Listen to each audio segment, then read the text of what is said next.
Le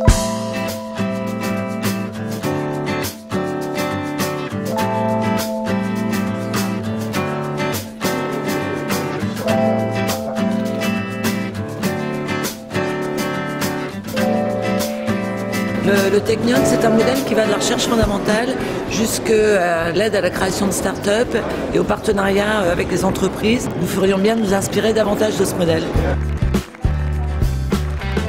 Dans le cadre de la 12e édition de la manifestation annuelle du Technion France, j'ai choisi de positionner cette manifestation sur la thématique majeure qu'est le Big Data. La première table ronde que j'ai intitulée « Le tsunami numérique pour une nouvelle ère d'innovation ». Jean-Luc Bella présidera cette table ronde. J'ai eu la chance de pouvoir avoir la participation cette année d'une de nos stars, diplômée du Technion et du MIT, Kira Radinsky. Et Kira viendra effectivement parler de la prédiction dans le domaine du Big Data. François Bourdoncle, qui est cofondateur d'Exalid, qui est d'ailleurs une filiale de Dassault Systèmes et président de FB et compagnie. Gilles Babinet, Captain Dash, mais aussi Monsieur Numérique au sein de la Commission européenne. Patrice Fondadeza, président directeur général de Veolia Afrique, Moyen-Orient. Yannick Bolloré, président du groupe Havas Monde. Le président du Technion, évidemment. Le professeur Peretz-Levy, un inconditionnel des activités du Technion France. Et puis Maya Saïd. Maya Saïd, qui est vice-présidente de stratégie politique, scientifique et innovation externe monde du groupe Sanofi. La deuxième table ronde, elle traitera de stratégie open data des entreprises, de data intelligence, d'exploitation et traitement de données. C'est Pascal Colombani qui sera le président de séance.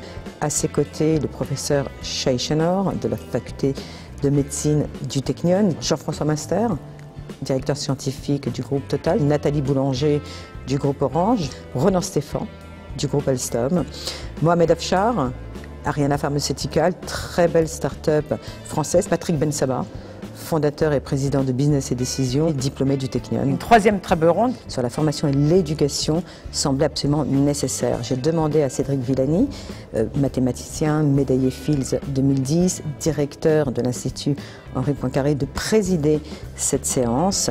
À ses côtés, le professeur Avigdor Gall du Technion, de la faculté de génie industriel, le docteur Serge Abiteboul de l'INRIA, Michel Bénard de Google, Florian Douetto, qui est cofondateur et président directeur général de DataIQ, qui est une start-up, une de nos très belles pépites et start-up en France, Stéphane Clémenceau, qui gère la chaire Big Data à l'Institut Mines Télécom, Michel Sebag, CNRS et INRIA, et puis Stéphane Mala qui est tout d'abord un grand ami du Technion, mais c'est aussi un grand mathématicien, médaille de l'innovation CNRS 2013, professeur à l'ENS.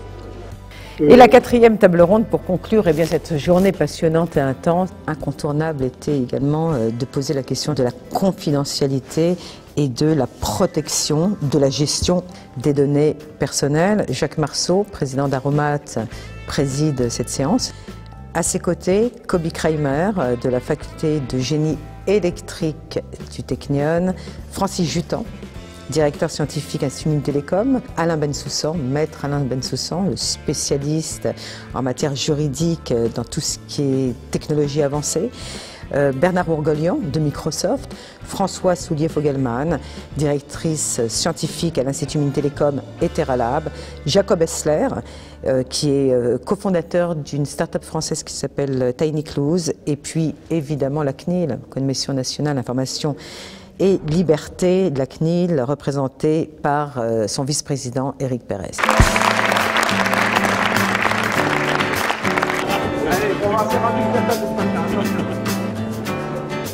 Moi, j'ai toujours considéré que la complémentarité était une règle d'or. Si la France a tout puisé de l'écosystème israélien, de par son innovation, sa capacité à matérialiser en produits et en services sa recherche, l'écosystème israélien et par ricochet le Technion a tout à apprendre de la France en matière de recherche fondamentale et d'excellence de ses pépites. Le tissu académique français n'a jamais été aussi proche du tissu académique du Technion.